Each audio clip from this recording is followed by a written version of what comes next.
The Horn of Africa is a land of striking beauty, where dry plains meet the blue Indian Ocean. Old mountains stand like quiet watchers of thousands of years. This is Somalia.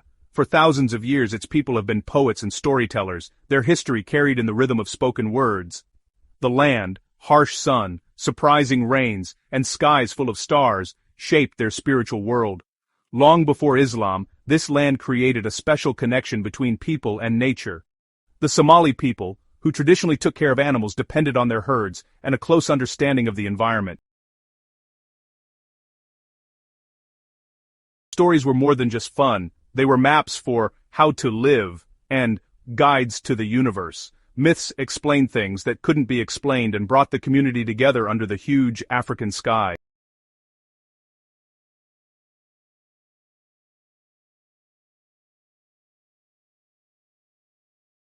These old ways is key to understanding the heart of Somalia today. Early Somali beliefs were deeply animistic, meaning every tree, rock, and water well could hold a spirit. These spirits, or jinni, were powerful forces of nature, not really good or bad, but they deserved respect. Not respecting sacred places could bring bad luck, which made people deeply respect the environment. Ancestors played a very important part, acting as messengers between the living and the spirit world. Above all was Waaq, the sky god and creator, far away yet all-powerful. Waaq's presence was felt most in the life-giving rain, seen as his blessing. While smaller spirits shaped daily life, Waaq provided the ultimate order and fairness. This mix of a main god with a world full of spirits and honoring ancestors is common in African religions. For ancient Somalis, faith explained nature, guided good behavior, and connected them to the land and their family line. Their beliefs were practical, complete, and deeply spiritual.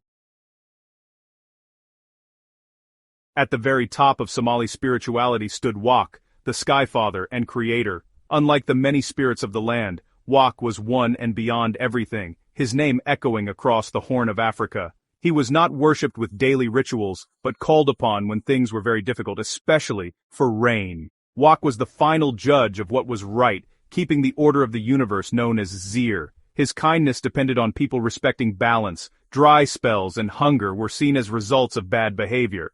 Living fairly was a spiritual need to keep Waaq's favor. This belief in one creator alongside a world of spirits allowed for both wonder and a personal connection. People could ask Waaq for big universal things, while talking to local spirits for daily needs. Waaq gave the structure of existence. Spirits and ancestors offered practical advice. The system mirrored Somali life, huge and connected, yet focused on survival. It was a faith both grand and personal. The Somali creation story begins in emptiness, with only Waaq, the sky god, alone in the universe. Overwhelmed by being alone, Waaq cried, and his tears became the oceans and rain, water, the first part of creation.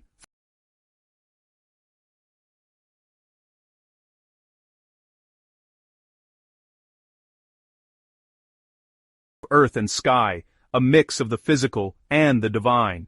This story puts rain at the center of everything, life itself in a dry land. Rain was seen as Waaq's kindness, a reminder of his ongoing gift. The story creates a direct link between people and the divine. Humans are made by the Creator's hands and spirit. This gives humanity a sacred place in the order of the universe, along with the responsibility to take care of the world. The creation story was not just about where things came from, it was a living truth, shaping purpose and identity. Every rainfall was a sign of Waaq's presence. The story taught respect for land, water, and the divine. It explained how much they depended on nature and the sacred bond with the sky god. The story lives on as a foundation of Somali identity.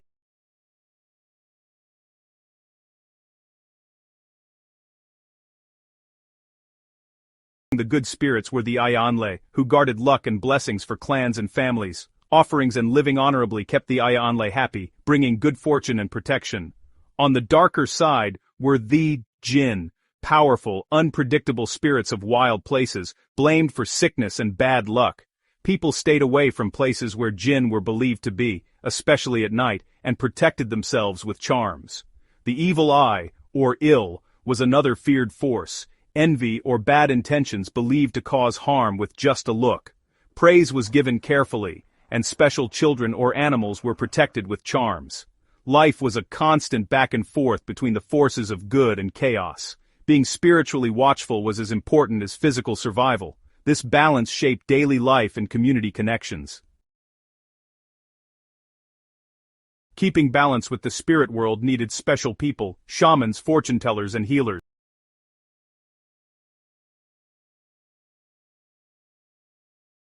Fortune-tellers found the spiritual reasons for sickness, suggesting rituals, sacrifices, or protective charms. Big life events and changes in seasons were marked by ceremonies, blessings for babies' weddings and peaceful goodbyes for the dead. Community prayers for rain, led by elders under sacred trees, were very important during dry times.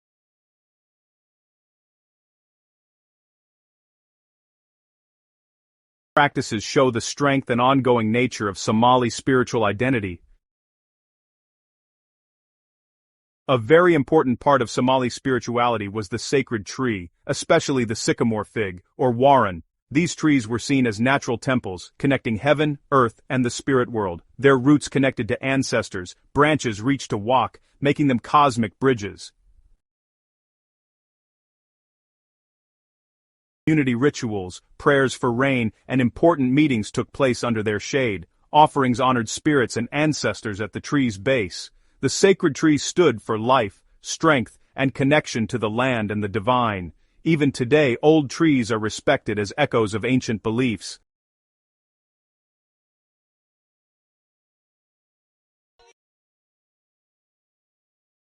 Islam's arrival.